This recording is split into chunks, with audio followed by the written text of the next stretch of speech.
Hi all, welcome back to Technolearner's YouTube channel. Today we will cover the topic of Excel, especially how to import data from external sources. So let's jump right in. First of all, I should say it's too easy. ഒരു ഡീലിമിറ്റർ വെച്ചിട്ട് നമുക്ക് പെട്ടെന്ന് ഞങ്ങൾക്ക് എക്സലിലോട്ടേക്ക് convert ചെയ്യാൻ പറ്റും. So let's get started. Importing data from delimited text file, അതായത് ഒരു file, example notepad file അല്ലെങ്കിൽ ടെക്സ്റ്റ് ഫയൽ. ആ ടെക്സ്റ്റ് ഫയലിലുള്ള കണ്ടന്റ് നമ്മൾ എക്സലിലോട്ടേക്ക് കൺവേർട്ട് ചെയ്യുക അല്ലെങ്കിൽ ഇമ്പോർട്ട് ചെയ്ത് കൊണ്ടുവരിക. ഓക്കെ, ഈ ഡീലിമിറ്റഡ് ടെക്സ്റ്റ് ഫയൽ എന്ന് വെച്ചാൽ ആ ഫയലിനകത്തുള്ള ഡാറ്റ ഏതെങ്കിലും ക്യാരക്ടർ യൂസ് ചെയ്തിട്ടായിരിക്കും സെപ്പറേറ്റ് ചെയ്തിട്ടുണ്ടാവുക. ചിലപ്പോൾ ഒരു പൈത്തൺ സിമ്പിൾ ആയിരിക്കാം, അല്ലെങ്കിൽ ഒരു കൊമയായിരിക്കാം, അല്ലെങ്കിൽ ഒരു സ്പേസ് ആയിരിക്കാം. അങ്ങനെ ഈ സെപ്പറേറ്റ് ചെയ്തിരിക്കും, അല്ലെങ്കിൽ ഒരു ക്യാരക്ടർ വെച്ച് സെപ്പറേറ്റ് ചെയ്തിരിക്കുന്ന ഫയലിനെയാണ് നമ്മൾ ഈ ഡീലിമിറ്റഡ് ടെക്സ്റ്റ് ഫയൽ എന്ന് പറയാം. ഓക്കെ, സോ ഇതാണ് ഡീലിമിറ്റഡ് ടെക്സ്റ്റ് ഫയൽ. അതായത് നമുക്ക് ഒരു കൊമയാണ് ഇവിടെ സെപ്പറേറ്റ് ചെയ്തിരിക്കുന്നത്. ആൻഡ് അപ്പുറത്തും നോട്ട് പാഡ് ഫയൽ കാണാൻ നിങ്ങൾക്ക് അവിടെ സെപ്പറേറ്റ് ചെയ്ത് വെച്ചിരിക്കുന്നത് സ്പേസ് വെച്ചിട്ട് അല്ലേ. So there are many delimited characters അല്ലേ. അപ്പോൾ കൊമ വെച്ചിട്ട് സെപ്പറേറ്റ് ചെയ്യും, അല്ലെങ്കിൽ ടാബ്സ് വെച്ചിട്ട് സെപ്പറേറ്റ് ചെയ്യും, അല്ലെങ്കിൽ സെമി കോളൻ വെച്ച് സെപ്പറേറ്റ് ചെയ്യും, അല്ലെങ്കിൽ സ്പേസ് വെച്ചിട്ടും സെപ്പറേറ്റ് ചെയ്യും. ഈ ഫയൽസ് ക്രിയേറ്റ് ചെയ്യാൻ നമുക്ക് എളുപ്പമാണ്. അതായത് നമ്മൾ നോട്ട് പാഡിലാണെങ്കിൽ നമുക്ക് ക്രിയേറ്റ് ചെയ്യാം, അല്ലെങ്കിൽ വേറെ ഏതെങ്കിലും ഏതാ PDF ഫയലിൽ ക്രിയേറ്റ് ചെയ്തിട്ട് ബട്ട് ഈ ഡീലിമിറ്റഡ് യൂസ് ചെയ്യണമെന്ന് മാത്രം. നമുക്കിത് ജസ്റ്റ് ഒന്ന് ഒരു നോട്ട് പാഡിലൊന്ന് ഡീലിമിറ്റഡ് വെച്ചിട്ട് ക്രിയേറ്റ് ചെയ്ത് നോക്കാം. അതിന് ഫസ്റ്റ് നോട്ട് പാഡ് ഓപ്പൺ ചെയ്യുക. നോട്ട് പാഡ് ഓപ്പൺ ചെയ്യുക. ദെൻ നമ്മൾ ഏതെങ്കിലും ഒരു ഡീലിമിറ്റർ വെച്ചിട്ട് ഇത് നമ്മൾ സെപ്പറേറ്റ് ചെയ്യുക. ഓക്കെ, ദെൻ ഇതിന് നമുക്ക് സേവ് ചെയ്യാം. ഡോക്യുമെൻറ്റിൽ പോയിട്ട് ടെക്സ്റ്റ് ഡോക്യുമെൻറ്റ് TXT ഫയൽ മാറ്റി കൊടുക്കുക, അത് ഓൾ ഫയൽ ആക്കി കൊടുക്കുക. സോ അത് സേവ് ചെയ്യാം. ഇവിടെ നമ്മൾ ഡീലിമിറ്റഡ് യൂസ് ചെയ്തിരിക്കുന്നത് കൊമയാണ്. അപ്പോൾ കൊമ വെച്ചിട്ട് സെപ്പറേറ്റ് ചെയ്യുന്ന ഫയലിനെയാണ് നമ്മൾ CSV ഫയൽ, അതായത് കൊമ സെപ്പറേറ്റഡ് വാല്യൂസ് എന്ന് പറയുന്നത്. സോ ഇതിൻ്റെ ഫയൽ ഫോർമാറ്റ് വരുന്നത് CSV ഫയലായിട്ടായിരിക്കും. ഓക്കെ, ഡേറ്റ പ്രിപ്പയർ ചെയ്തതിന് ശേഷം ആ ഡാറ്റ നമ്മൾ എക്സലിലോട്ടേക്ക് കൺവേർട്ട് ചെയ്യണം.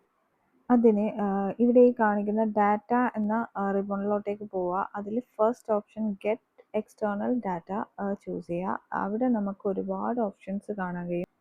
From access, from web, from text, from other sources. ഇതിൽ ഫ്രം ടെക്സ്റ്റ് ചൂസ് ചെയ്യുക. കാരണം നമ്മളെ കയ്യിലുള്ള ഫയൽ ഏതാ, CSV ഫയൽ. ആ CSV ഫയൽ നമുക്ക് ഇതിലോട്ടേക്ക് ആക്കണമെങ്കിൽ നമ്മൾ ഫ്രം ടെക്സ്റ്റ് തന്നെ ചൂസ് ചെയ്യണം. അതിൽ തന്നെ നിങ്ങൾക്ക് കാണാൻ കഴിയും import data from text file അല്ലേ. ആ ഓപ്ഷൻ ചൂസ് ചെയ്തതിന് ശേഷം നമുക്ക് നമ്മളെ ഫയൽ എവിടെയാണോ ഉള്ളത് അവിടെ നിന്ന് ചൂസ് ചെയ്യാനുള്ള ഓപ്ഷൻ നമുക്ക് കിട്ടും. അത് ചൂസ് ചെയ്തതിന് ശേഷം നമ്മൾ ഇമ്പോർട്ട് എന്നുള്ള ഓപ്ഷൻ ക്ലിക്ക് ചെയ്ത ശേഷം നമ്മൾ ഈ പർട്ടിക്കുലർ ഫയൽ നമുക്ക് എക്സലിലോട്ടേക്ക് കൺവേർട്ട് ചെയ്യാൻ പറ്റും. അതിനുശേഷം നമുക്ക് ടെക്സ്റ്റ് ഇമ്പോർട്ട് ലിസാർഡ് എന്നുള്ള പോപ്പപ്പ് ഓപ്പൺ ആവും. അതിൽ ഡീലിമിറ്റഡ് ആൻഡ് ഫിക്സ്ഡ് വിഡ്ത്ത് എന്നുള്ള ഓപ്ഷൻസ് കാണാൻ കഴിയും. ഇവിടെ ഡീലിമിറ്റഡ് എന്ന് വെച്ചാൽ നമ്മൾ ക്യാരക്ടേഴ്സ് വെച്ചിട്ടാണോ സെപ്പറേറ്റ് ചെയ്തിരിക്കുന്നത് എന്ന് ഉള്ളൊരു ഇതാണ്. ഫിക്സ്ഡ് വിഡ്ത്ത് എന്ന് വെച്ചാൽ നമ്മളെ ഡാറ്റയിൽ ഫിക്സ്ഡ് നമ്പർ ഓഫ് ക്യാരക്ടേഴ്സ് മാത്രമേ അലൗ ചെയ്യുന്നു എന്ന് പറയുന്ന ഡാറ്റ സെറ്റ് ഉണ്ടാവില്ലേ. For example order ID, order name, അതായത് ഓർഡർ നെയിം എന്ന് പറയുമ്പോൾ അതൊരു ഫിക്സ്ഡ് ആയിട്ടല്ലേ കിടക്കുന്നത്. അങ്ങനെയാണെങ്കിൽ ഫിക്സ്ഡ് വിഡ്ത്ത് ചൂസ് ചെയ്യാം. Most commonly we choose delimited. Okay, then അതിനുശേഷം നമുക്ക് വരുന്നൊരു ഓപ്ഷനാണ് മൈ ഡാറ്റ ഹാസ് ഹെഡേഴ്സ്. ഇത് ചൂസ് ചെയ്ത് കൊടുക്കുകയാണെങ്കിൽ നമ്മൾ ഡാറ്റയിൽ ഹെഡിങ്ങുള്ള ഡാറ്റ ആണെങ്കിൽ ഹെഡേഴ്സ് കറക്റ്റായിട്ട് അതിൽ മെൻഷൻ ചെയ്യും. നെക്സ്റ്റ് ഡീലിമിറ്റഡ് ചൂസ് ചെയ്ത് കൊടുക്കുന്ന ഒരു വിസാർഡ്, അതായത് നേരത്തെ വിസാർഡിൽ ടെക്സ്റ്റ് ഇമ്പോർട്ട് വിസാർഡിൽ ഈ ഡീലിമിറ്റഡ് ഉണ്ടോ എന്ന് മാത്രമേ ചോദിച്ചിട്ടുള്ളൂ. ഇതിൽ ഡീലിമിറ്റഡ് ഏതാണ് എന്നുള്ളത് ചൂസ് ചെയ്ത് കൊടുക്കാം. നമ്മളെ ഡാറ്റയിൽ നമ്മൾ ചൂസ് ചെയ്തിരിക്കുന്ന ഡീലിമിറ്റഡ് കൊമയാണല്ലേ. അപ്പോൾ കോമ ടിക്ക് ചെയ്ത് കൊടുക്കുക. ഇവിടെ ഒരുപാട് ഡീലിമിറ്റഡ് ഓപ്ഷൻസ് ഉണ്ട്, അതായത് tab, semicolon, comma, space, other. And also താഴെ നമുക്ക് കാണാം ഡാറ്റ പ്രിവ്യൂ. അത് നമ്മൾ എന്തായാലും നോക്കണം. ഡാറ്റ പ്രിവ്യൂ എന്ന് പറയുമ്പോൾ നമ്മൾ ചൂസ് ചെയ്തിരിക്കുന്ന ഡീലിമിറ്റഡ് അത് എങ്ങനെയാണോ നമ്മൾ ഇപ്പോൾ എക്സലിലോട്ടേക്ക് എങ്ങനെയാണോ വരുന്നത് എന്ന് നമുക്ക് ഷോ ചെയ്യും. ഇതൊരു ഓപ്ഷണൽ ആയിട്ടുള്ള കാര്യമാണ്. ഇതിന് മുന്നേ ഉള്ള ഈ ചൂസ് ഡീലിമിറ്റഡിൽ ഫിനിഷ് ബട്ടൺ ഉണ്ടല്ലോ, ആ ഫിനിഷ് ബട്ടണിൽ നമുക്ക് അവിടുന്ന് തന്നെ ഫിനിഷ് ചെയ്യാം. അല്ലെങ്കിൽ നമ്മൾ ഈ നെക്സ്റ്റ് ഓപ്ഷൻ ചൂസ് ചെയ്യുമ്പോഴാണ് ഈ നെക്സ്റ്റ് ഈ 1 സെക്കൻഡ്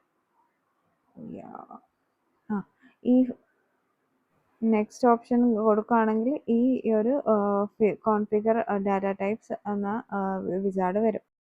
അത് ആക്ച്വലി എക്സൽ നമ്മൾ ഓട്ടോമാറ്റിക്കായിട്ട് അതിവിടെ നമുക്ക് ഡാറ്റ ടൈപ്പ് ചൂസ് ചെയ്ത് കൊടുക്കാവുന്നതേ ഉള്ളൂ.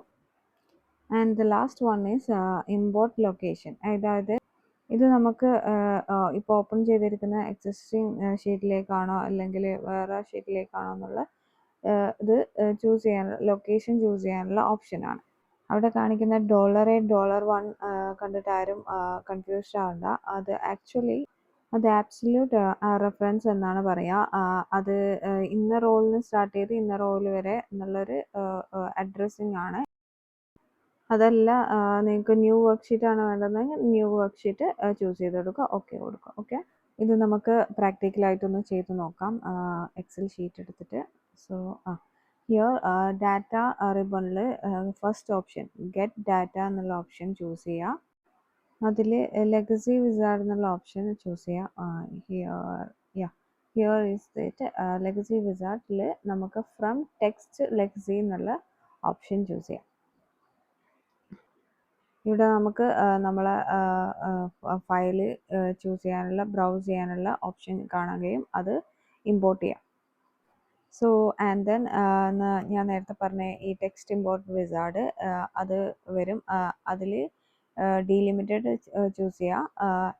ഫിക്സ്ഡ് വിഡ്ത്ത് ആണ് വേണ്ടതെങ്കിൽ ഫിക്സ്ഡ് വിഡ്ത്ത് ചൂസ് ചെയ്യുക. ദെൻ നമുക്ക് വേണ്ടത് ഡീലിമിറ്റഡ് ആണ്. സോ ഡീലിമിറ്റഡ് ഇവിടെ ഓൾറെഡി ചൂസ് ചെയ്തിട്ടുണ്ട്. So and then my data has header, അത് ക്ലിക്ക് ചെയ്ത് കൊടുക്കുക. ദെൻ ഇവിടെ ഡീലിമിറ്റഡ് ചൂസ് ചെയ്യാനുള്ള ഓപ്ഷൻ കിട്ടും. സോ നമുക്ക് വേണ്ടത് കൊമയാണ്. സോ കൊമ ചൂസ് ചെയ്ത് കൊടുക്കുക. ടാബ് അൺക്ലിക്ക് ചെയ്ത് കൊടുക്കുക. സോ അൺക്ലിക്ക് ചെയ്തതിന് ശേഷം നെക്സ്റ്റ് അടിക്കുക, finish. Okay, and then last നമുക്ക് ഈ ലൊക്കേഷൻ ചൂസ് ചെയ്യാനുള്ള ഓപ്ഷൻ കിട്ടും. സോ ലൊക്കേഷൻ ചൂസ് ചെയ്ത് കൊടുക്കുക. ദെൻ ഓക്കെ അടിക്കാം. Wait a minute. ഓക്കെ അടിക്കാം. ആൻഡ് ദെൻ നമ്മൾ ഡാറ്റ ഇവിടെ ഇമ്പോർട്ട് ആയിട്ടുണ്ടാവും. ഓക്കെ, ഇതല്ലാതെ നമ്മൾ ഫ്രം ടെക്സ്റ്റ് ചൂസ് ചെയ്യുന്നതല്ലാതെ നമുക്കൊരു വേറൊരു ഓപ്ഷൻ കൂടിയുണ്ട്. ഓട്ടോമേഷൻ ടൂൾ വെച്ചിട്ട് നമുക്ക് ഈ ഡീലിമിറ്റഡ് ഒന്നും ചൂസ് ചെയ്യേണ്ടി വരില്ല, ഓട്ടോമാറ്റിക്കായിട്ട് അത് തന്നെ ചൂസ് ചെയ്തോളൂ. സോ ആ ഒരു ഓപ്ഷനും കൂടി കാണിച്ചു തരാം. ഇവിടെ എക്സൽ ബ്ലാങ്ക് ആണ്. സോ ഇവിടെ ഡാറ്റ എന്ന റിബൺ എടുക്കുമ്പോൾ ഇവിടെ സെവറൽ ഓപ്ഷൻസ് നമുക്ക് കാണാൻ കഴിയും. അതിൽ ഫ്രം ടെക്സ്റ്റ് CSV ചൂസ് ചെയ്യുക. ദെൻ നമുക്ക് ഇവിടെ നമുക്ക് നമ്മളെ ഫയൽ ചൂസ് ചെയ്യാനുള്ള ഓപ്ഷൻ കിട്ടും. സോ ബ്രൗസ് ചെയ്യുക ആൻഡ് ചൂസ് ഫയൽ ചൂസ് ചെയ്യുക. ദെൻ ഇമ്പോർട്ട് കൊടുക്കുക. ഓക്കെ, ഇവിടെ നമുക്ക് പവർ ക്വറി എഡിറ്റർ ആണ് ഓപ്പൺ ആയിട്ട് വരിക. സോ പവർ ക്വറി എഡിറ്റർ എന്താണെന്നുള്ളത് നെക്സ്റ്റ് വീഡിയോയിൽ ഡീപ്പായിട്ട് പറഞ്ഞു തരാം. സോ ഇവിടെ നമ്മൾ ജസ്റ്റ് ഡീലിമിറ്റഡ് ചൂസ് ചെയ്ത് കൊടുക്കുക.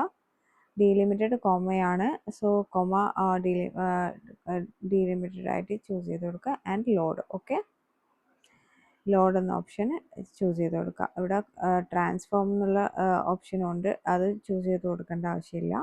ലോഡ് എന്നുള്ള ഓപ്ഷൻ മാത്രം ചൂസ് ചെയ്ത് കൊടുക്കുക. ഓക്കെ, നമ്മൾ ഡാറ്റ ഇവിടെ വന്നിട്ടുണ്ട്. Okay, and that's how you bring the data in Excel.